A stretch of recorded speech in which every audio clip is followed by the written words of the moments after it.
Anyway, let's now take a look at the biggest stories from the world of sport and showbiz with the most glamorous couple of sport and showbiz people, Hayley and Aidan. Thank you both. Usually it's not so wonderful, but I know. You've gone up in. You've been promoted this week. Good. Okay. It's nearly the end of the football season. You've been promoted. But anyway, the most exciting thing in sport at the moment, Aidan, snooker. Well, I wouldn't say it's the most exciting. I'd say it was, in fact, on the contrary, there was a game between Mark Selby and who's the other guy? Let me just check his name. He wasn't. You just don't like. He just doesn't like snooker. That's why. No, what it was slow play yesterday, and it was called off. The game was called off at 6 o'clock yesterday because there'd been so much slow play. They didn't have time to complete the allotted further 3 frames. The crowd were a bit annoyed about it, because they felt they should have got their money's worth at the Crucible.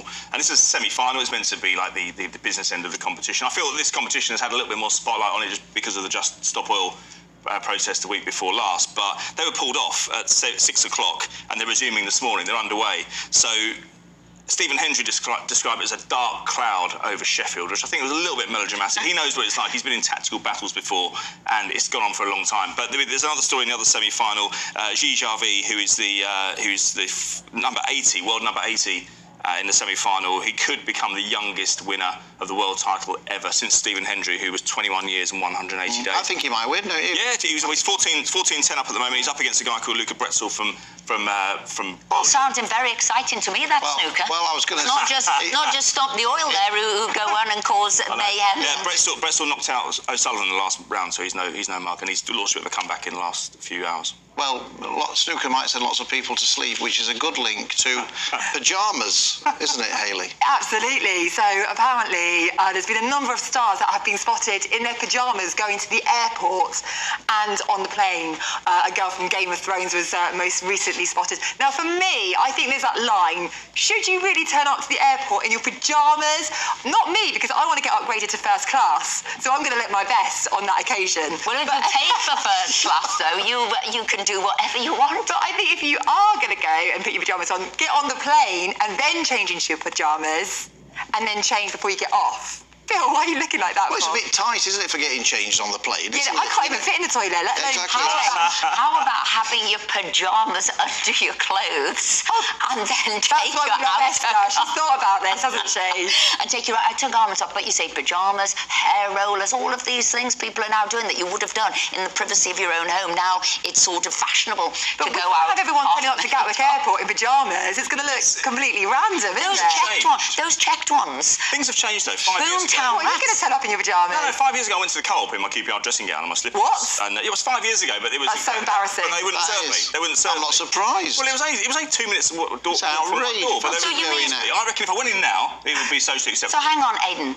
You just sort of rolled out of bed, thought, I need a pint of milk, put your gown on, and just sloped on down in your slippers. I had underpants on, excuse me, but yeah. I didn't even mention the just to confirm. It was a warm day. We didn't even care about that. They refused to serve me, and I was disappointed. I haven't shopped at that particular co-op again. There's other ones around. I'm sure they're gutted. I'm more Waitrose now. Your pint of milk, I tell you that. Well, you think that's now socially acceptable to go well, to from the what Hayley says, yeah, I think. I don't think so. Have some respect for the nation. Have some respect to Bromley.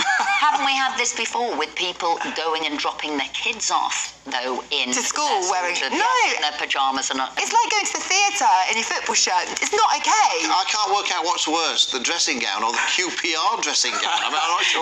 One dressing gown. Do you think Tom Cruise would have a dressing gown and pyjamas? No, because he has he'd respect. always be suited and he always looks immaculate, and I'm delighted that the lineup for the concert has been revealed, and also Tom Cruise and Winnie the Pooh, may I add, have been included in the concert lineup, which will happen on the 7th of May. Now, I love the connection with Tom Cruise and the royal family, because my favourite was when he was at the Top Gun premiere and he was helping Kate on the stairs, such a gentleman.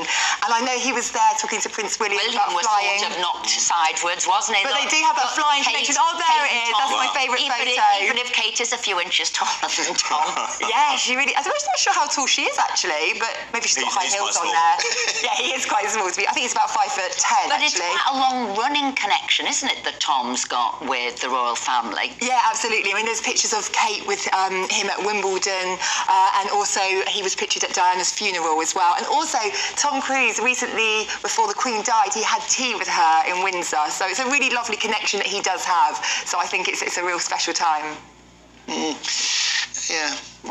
Aren't you bothered? Do you not like either Tom or the royal family? What's going on? No, I wasn't in a bad mood today. I'm not a massive fan of Tom Cruise. Oh, he does some cracking films. All Yeah. those Mission Impossible. Oh, no, we like Tom. You've still got an Tom image of me in my Cruise. dressing gown in your mind, haven't you? Well, You still haven't got over the shop. I'm not quite sure about his Scientology link, Yeah, but I think exactly. his films are fantastic. He comes in. I think he uses the Scientology place down in Sussex near Gatwick Airport. So my friend worked at Gatwick Airport Security and used to wave Were at you out there with your autograph book? Nah, not really. No. Well, no, I think he had an autograph. You're still over Cheryl Baker's autograph. what else is happening in the world of sport? Well, Man United takeover is edging closer. We had the deadline last night, 10 o'clock. We had three bids in. Two of them are really the most serious one. We had the Qatari bid, Sheikh Jassim, £5 billion with an extra £1 billion to clear the debt, an extra £1 billion to spend on players, and an undertaking to improve the stadium and the training ground. That's the bid that the supporters will go with. James Radcliffe has submitted a bid which we don't know the monetary value of it, but it's 51% of the club roughly. The Glazers would retain 20, and the other 30 would carry on being traded on the New York Stock Exchange. So it keeps the Glazers involved. Not sure the fans would be happy about that, but I think deep down, if you're a fan of United, you're probably going to want the Qatar bid because they're going to spend more money, and it's only by spending money on players that they're going to catch Manchester City. Well, if they get turned down for that, I'm hoping they might bid for Bradford City. Yeah, you never know. You never know, Phil. Keep dreaming, mate. We could do with them. Quick story, Hayley? I want to talk about I'm a Celebrity because I've been watching it. I'm really getting into it, actually. I know people weren't too keen on having 2 a year, but it is actually quite addictive. And last night you saw Sean Ryder and Gillian McKeith get voted out. I have to say that both of them were the ones that snuck things in to the jungle because you're not allowed to take any luxury items in. So Gillian McKeith was taking food in. She was taking in like miso soup and like healthy food. I would have taken in chocolate. I know you would have. I would have totally Monster Munch, little baby biscuits. Harold Boardman seems to have been taken in bikinis, rather racy bikinis. Oh yes, her and Mylene Class last night looked hot in their bikinis. That's I have to all say. we've got time for. Hayley, Aidan, thank you very much indeed. We will be back next Friday at 10 a.m. Thank you for watching. It's been absolutely a packed show. And next we've got GB News Saturday with Martin Daubney, so don't go anywhere.